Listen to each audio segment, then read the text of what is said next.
Masih bersama kami di Invest Time on Location dan sesuai janji saya dan juga Pak Ansyah, kita akan keliling. Apa Pak istilahnya?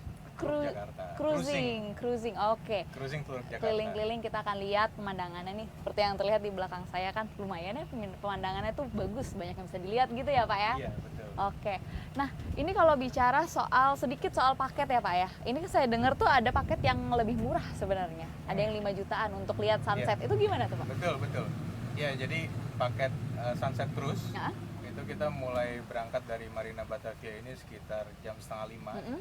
Ya kan, nanti kita cruising ke Teluk Jakarta. Oke. Nah, cruising Teluk Jakarta ini kita mampir ke Pantai Mutiara. Ya kan, kita lihat di situ tempat yang indah, lalu juga kita berhenti nanti di dekat Bewok Mall di depannya.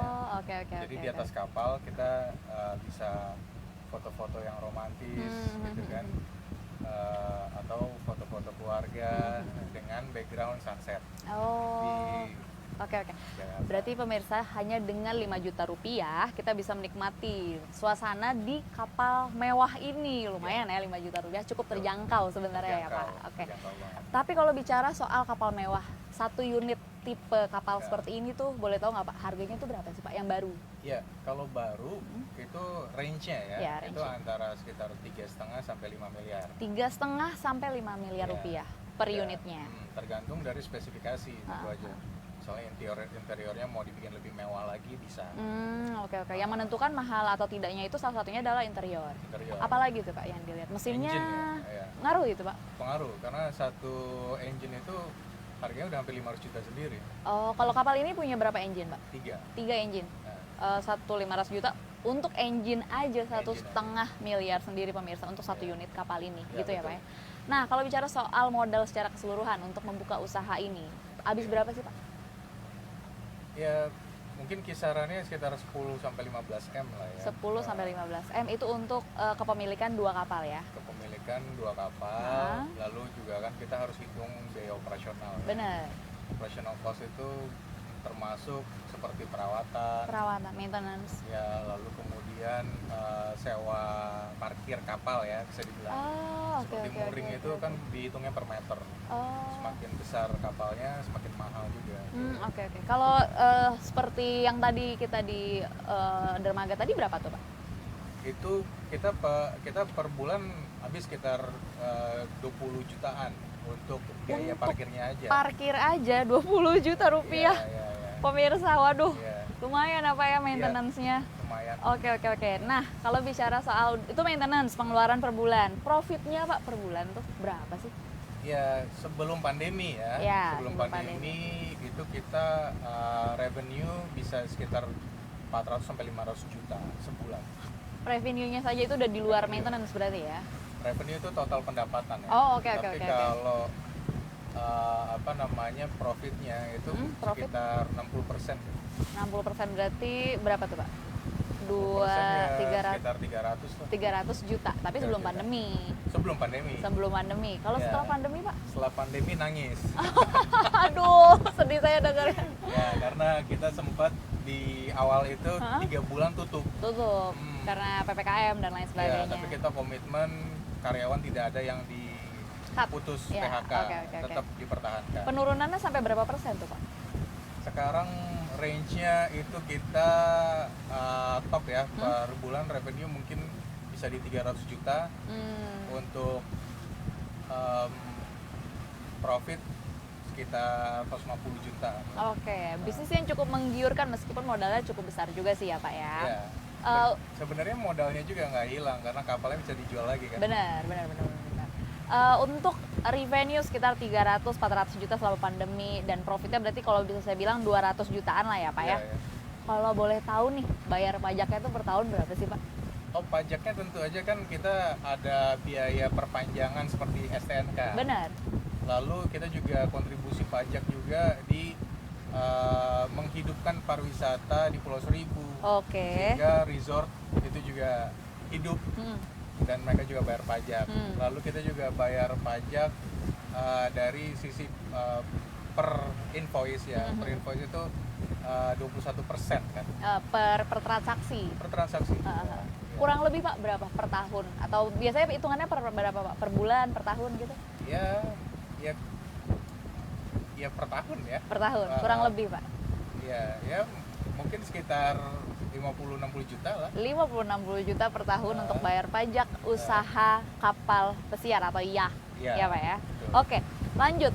Tantangan dalam bisnis ini tuh apa sih Pak? Tantangan terbesarnya selain pandemi mungkin. Kalau pandemi wisata semua memang langsung kena lah.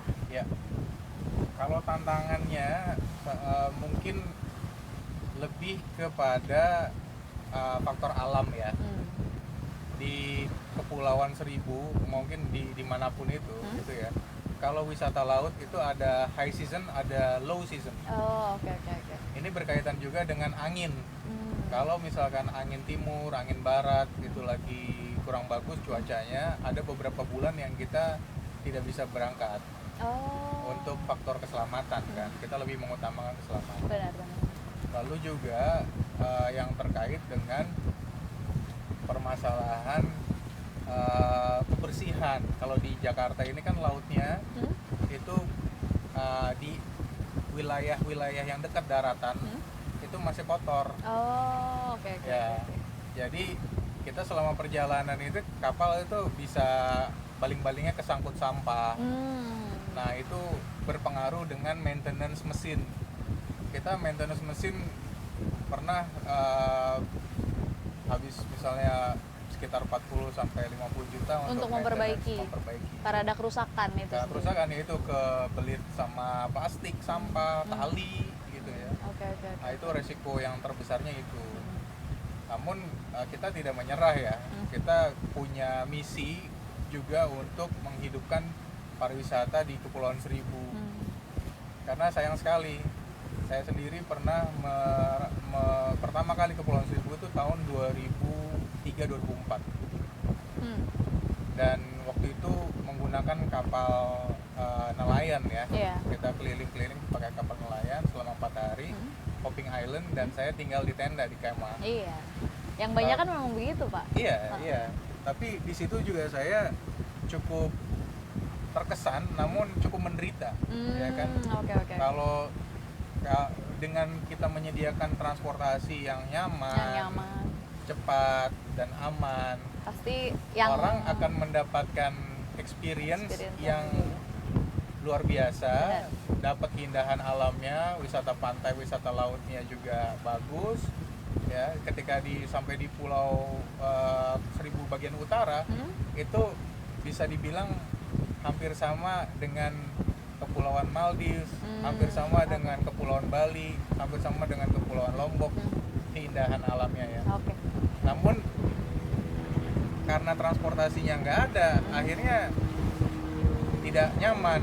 Nah ini kita kasih solusi untuk supaya dapetin semuanya, keindahannya dan juga dapat kenyamanannya. Berarti istilahnya bukan usaha mewah, tapi membantu tourism juga di Jakarta. Betul. Gitu ya Pak ya, dua-duanya dapat gitu istilahnya. Betul, ya. Oke Pak, ini menarik banget. Tapi kalau untuk kedepannya nih Pak, ada rencana atau visi gitu, ada goals tersendiri yang pengen entah ditambah kapal kah atau seperti apa untuk kedepannya gitu Pak, untuk usahain? Ya tentu aja kita punya visi ke depan ya, bahwa kita bukan hanya menyediakan transportasi, tapi juga menyediakan destinasi. Artinya apa? Kita juga mau mengelola pulau. Mengelola pulau yang decent ya, untuk orang bisa stay dengan nyaman di situ, pantainya bagus, restorannya dan makanannya juga berkualitas, sehingga kita bisa membantu untuk wisatawan punya pilihan yang lebih baik dan memberikan solusi juga untuk menambah kapasitas. Ya kan? Karena di Pulau Seribu ini kapasitas destinasi wisatanya masih sedikit, masih terbatas ya Pak? Terbatas. Pilihan untuk akomodasi dan pilihan untuk restoran, kulinernya juga masih terbatas. Dengan kita masuk ke Pulau Seribu seperti ini, kita juga berharap bisa berkontribusi untuk kemajuan pariwisata Indonesia. Oke, berarti rencananya mau bikin kayak one stop service, semua pokoknya sama Bapak tahu beres gitu. Jadi transportasi udah diurus, pulau pun Bapak juga yang arrange gitu ya Pak rencananya. Ya, visi Oke. kita seperti itu. Visi kita seperti itu rencananya. Sukses Iya. terus ya Pak ya usahanya. Amin. Terima kasih juga hari ini sudah diluangkan waktu dan diajak jalan-jalan dengan menggunakan kapal pesiar. Saya senang banget. Namun kita harus mengakhiri episode kali ini. Tetap bersama kami di episode selanjutnya di Invest Time on Location.